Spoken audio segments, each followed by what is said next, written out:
ಪ್ರಪಂಚದಲ್ಲಿ 2 ಅದ್ಭುತವಾದಂಥ ಪವಿತ್ರ ಸ್ಥಳಗಳಿದೆ. ಒಂದು ತಂದೆಯ ಹೆಗಲು, ಇನ್ನೊಂದು ತಾಯಿಯ ಮಡಿಲು. ತಂದೆಯ ಹೆಗಲು ಮತ್ತು ತಾಯಿಯ ಮಡಿಲು.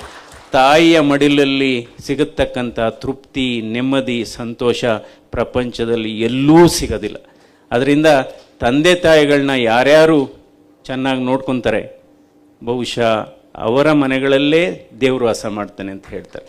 ಅದರಿಂದ ಇವತ್ತು ನಮ್ಮ ಸಂಸ್ಕೃತಿ, ನಮ್ಮ ಈ ಸಮಾಜದಲ್ಲಿ ಇರತಕ್ಕಂಥ ಗಟ್ಟಿತನ ಉಳಿದಿರೋದೇ ಮಹಿಳೆಯರಿಂದ. ಸೊ ಅದರಿಂದ ಮಹಿಳೆಯರಿಗೆ ವಿಶೇಷವಾದಂಥ ಒಂದು ಇದು ಪಾತ್ರ ಇದೆ ಈ ಸಮಾಜ ಕಟ್ಟುವಲ್ಲಿ.